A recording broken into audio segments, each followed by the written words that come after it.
On the left, we see a heart struggling, giving up and crying for help. And on the right, we see a heart in the exact same situation, yet steady and controlled, because the senior it belongs to knows exactly what to do. What if I told you that more than 805,000 Americans suffer a heart attack every year, and that over half never realize the first symptoms were warnings? This comes directly from the American Heart Association. Early signs often feel gentle even as the heart is already losing oxygen, and if seniors would understand what these signals mean, they could act before the crisis becomes irreversible. And here is why this is so urgent. Silent and unrecognized heart attacks rise sharply with age. As this happens, breathing tightens, energy drops, and pressure builds across the chest in ways seniors often dismiss as fatigue. Yet the same research showed real hope. Seniors who learned rescue steps discussed in this episode responded faster, reduced complications, and avoided the severe outcomes seen when treatment is delayed. Today's 5-second trick is even so significant that Japan's oldest doctor calls it one of the most dependable ways to protect an aging heart. So welcome back to another episode of the Senior Health Podcast, where East meets West to help you stay strong, steady, and independent. Today, we are uncovering the immediate actions that matter most and how you as a senior can use them when you are alone and every minute counts. And as always, Japan's oldest doctor, who has spent nearly a century studying how awareness protects the body, is here to guide us. Doctor, how important is this episode? So important, John. Many seniors believe heart attacks strike without warning, yet what I am about to share could help you recognize danger minutes earlier and may give you the time needed to survive. I believe that right away. I read here that studies in the Journal of the American Medical Association show seniors who act at the first chest symptoms have far better survival because treatment begins before major damage. Those who responded within 10 minutes avoided many of the worst complications. Amazing, isn't it? What we could do to save ourselves if we just had the right knowledge. But before we start, I want to hear how common this topic is to everyone. Please comment a 1 if you or somebody you know had to deal with a heart attack, and comment a 2 if you have no experience.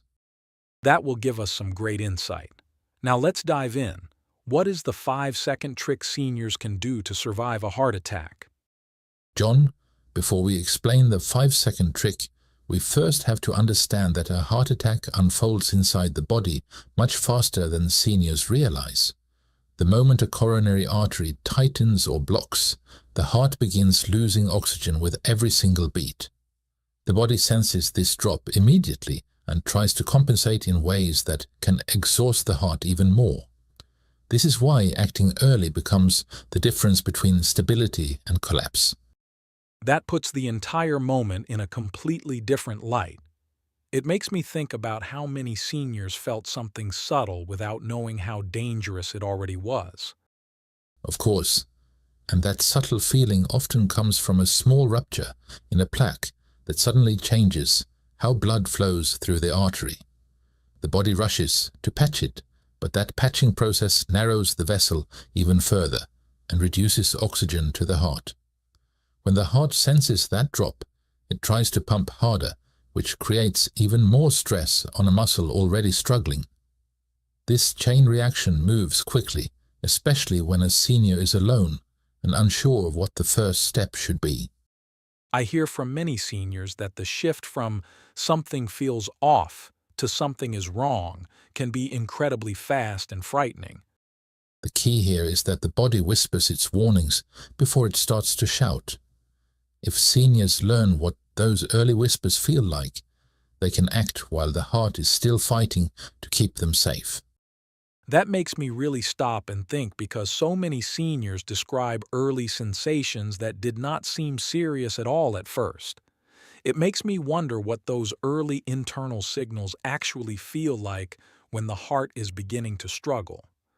Could you help us understand what the body is trying to say in those first moments before everything becomes urgent? John, the early signals are often soft, and that is where many seniors get caught off guard. The heart begins sending these messages the moment oxygen drops, even before the pain becomes something recognizable. When seniors learn to hear these early shifts, they gain the chance to act before the crisis takes over. I have heard so many seniors describe these moments as a strange heaviness or a feeling they cannot put into words. It is incredible how their bodies were warning them even when they did not know what to call it. Yes, and those quiet warnings often come as subtle pressure, a sudden wave of fatigue, or a brief shortness of breath that does not match the moment. The heart is trying to keep up, but the reduced oxygen forces it to work harder. These gentle sensations are the body's way of asking for attention before things move too quickly. It sounds like these early moments are far more meaningful than seniors realize. They truly are, John. When seniors respond to these whispers, instead of waiting for the pain, they step into the only window where self-rescue has the most power. And when we teach them what to do next, that window becomes even more protective. There is a sequence of steps that helps the heart stabilize long enough for help to reach them. That makes me lean in, because it sounds like these steps can guide seniors through those first frightening minutes when they are by themselves. They can, and they begin with a method so practical and so memorable that seniors can recall it even under stress. Once we explain it, the 5-second trick will make much more sense. And together these two tools can give a struggling heart the support it needs to hold on. I want to understand that method clearly, because it sounds like it could save lives. What does that sequence look like, and how does it guide a senior through those first urgent minutes? I call this sequence ABCDEF survival method. ABCDEF. What does that stand for? John, the sequence begins with something seniors can remember even in panic, and that is the A for aspirin. Chewing a regular dose allows it to enter the bloodstream quickly, reducing the platelets that try to clot around the damaged artery. But what if you don't have aspirin? If a senior does not have aspirin, a small amount of cayenne mixed in water can sometimes support blood flow until help arrives. It is not a replacement, but in moments of desperation, it may buy the heart a little time. The idea is to keep the blood from thickening while the artery is struggling.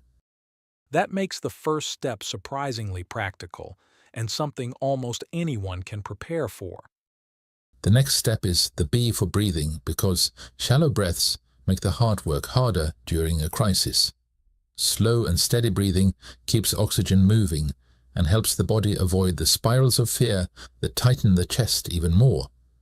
This leads directly into the C for calm, which protects the heart by reducing the surge of stress hormones that can worsen the blockage. I hear seniors say all the time that staying calm feels impossible when the chest tightens, but your explanation makes that goal feel more reachable. Yes, and once the mind steadies, we move into the D, which actually has 3 meanings. Don't eat, don't drink, and don't drive. Eating or drinking can complicate emergency treatment, and driving during a heart attack is one of the most dangerous choices a senior can make. Staying still protects both the senior and everyone around them. It is powerful to realize how many losses have happened simply because someone tried to drive themselves. And I think the E is for emergency services. Correct. Now we reach the most important letter, which is emergency services. Calling for help is not just a formality. It is the moment treatment truly begins, because the dispatcher becomes the senior's first medical partner. In Japan, there was a study from the Tokyo Metropolitan Acute Cardiac Research Group showing that seniors who called emergency services within the first 3 minutes had survival rates nearly double compared to those who waited longer, not because they reached the hospital faster, but because dispatchers guided them through stabilizing steps while help was on the way. Seniors often underestimate how powerful that voice on the phone can be. That part strikes me so deeply, Doctor. I do not think most seniors realize that the call itself starts the treatment before a single paramedic even enters the home. You are absolutely right, and the next moment after calling is just as important. Seniors should unlock their door immediately, even if they think they can greet responders when they arrive. That makes so much sense. Yes. Paramedics lose precious time breaking through locked doors, and those lost minutes can mean the difference between saving heart muscle and losing it forever. I have heard from emergency physicians in both Japan and the United States who say that those extra seconds feel like hours when a heart is dying. And something as simple as turning on a porch light helps responders locate the home instantly, especially in neighborhoods where house numbers are hard to see at night. I cannot tell you how many paramedics I have met who say the exact same thing. They talk about arriving at a door, knowing someone is inside, and feeling helpless when every second is slipping away. Yes, John, and staying on the line with the dispatcher might be the most misunderstood part of this entire process. Many seniors hang up after calling, either because they feel embarrassed or they believe they are burdening the system. But dispatchers are trained to stabilize both the body and the mind. They monitor breathing rhythm through the sound of the voice. They listen for changes in tone that suggest oxygen loss, and they guide seniors into positions that lessen strain on the heart, which we will discuss with our 5-second trick we will reveal very shortly. I remember something about a dispatcher's principle in Japan. Yes.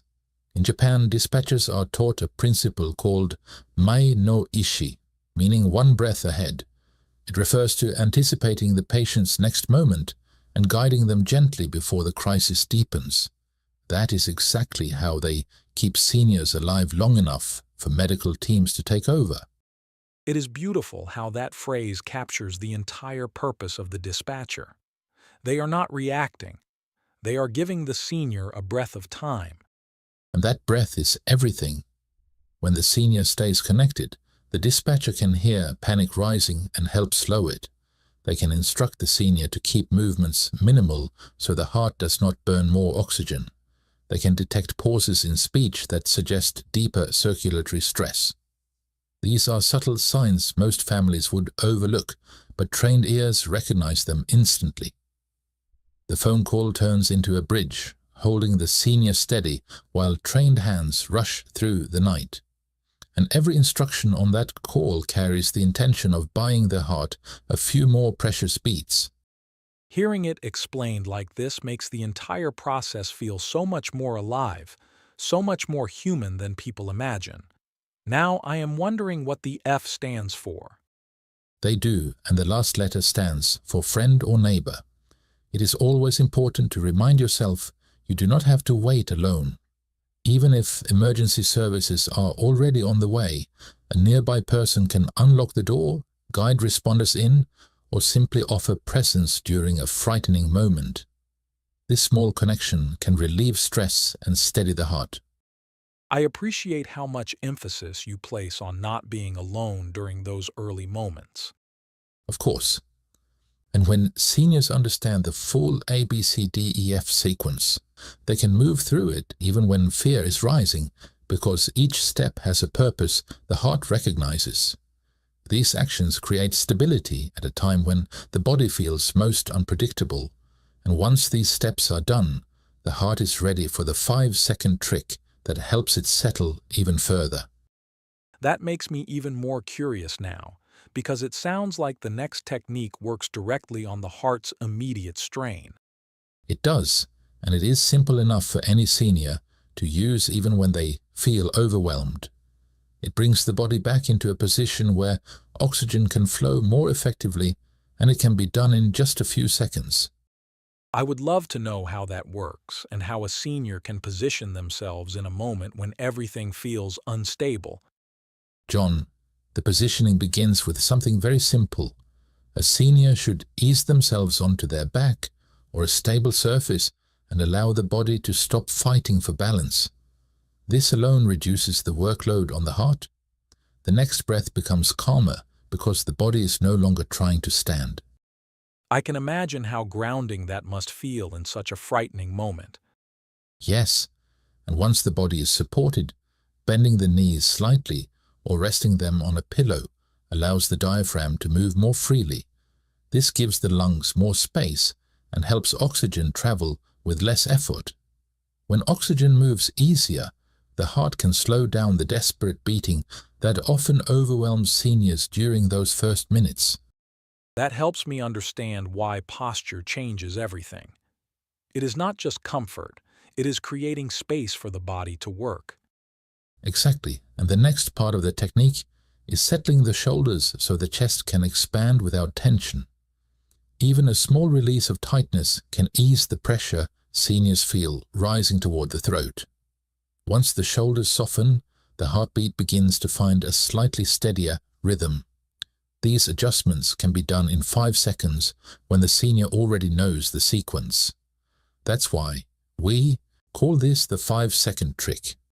It is incredible that something so fast can shift the entire moment. Of course, and the final part is to rest the hands on the abdomen so the breath moves lower rather than staying trapped high in the chest. This simple placement encourages deeper breaths without forcing them. As the breath deepens, the vagus nerve begins to calm the heart, and the heart responds quickly to this kind of gentle support. I love how each step works together and gives seniors something they can do even when panic is rising. Yes, and when seniors realize how much control they still have in those first seconds, the fear often softens just enough for clearer thinking. That clarity is what allows them to follow the life-saving steps we shared earlier. This whole technique is not about perfection. It is about giving the heart a moment to breathe again. And many seniors are surprised by how quickly their bodies respond once they stop fighting the moment. It feels reassuring to know that such small actions can create a lifeline when someone is alone. They can, and this is where preparation becomes just as important as the technique itself. Seniors who understand these steps before anything happens often use them with greater confidence, and that confidence changes the outcome more than most expect. It makes me wonder what preparation actually looks like for a senior, especially when fear and uncertainty can be so overwhelming. John, preparation begins with something very human. Seniors feel safer when they understand their bodies and know how to respond, even in small ways. That sense of readiness reduces fear, and fear is often the heaviest weight on the heart. I see that in so many seniors who tell me they freeze because they feel unprepared. When they learn simple steps, their entire relationship with their own body changes. Yes, and confidence grows each time a senior practices the breathing or the positioning we shared today. These small rehearsals teach the nervous system that it is not powerless, even during a frightening moment. When the body remembers a pattern, the mind follows it with less hesitation. That is why simple repetition before a crisis makes such a deep difference.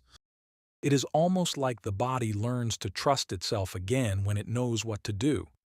Exactly, John, and that trust creates a kind of inner steadiness that seniors carry into their daily lives. Preparation is not only for emergencies, it shapes how they walk, breathe, and make choices long before anything goes wrong. This steadiness can soften anxiety and help seniors feel more in control of their health. It gives them the courage to act early instead of waiting for symptoms to become severe, and it reminds them that protecting the heart is something they can participate in every day. It is a powerful message to end on, and I hope every senior listening feels a little stronger and a little more capable tonight. If you liked this video, please give it a thumbs up. It supports us a lot. Oh, and watch this next video right now. Yes, please. We've picked this one especially for you.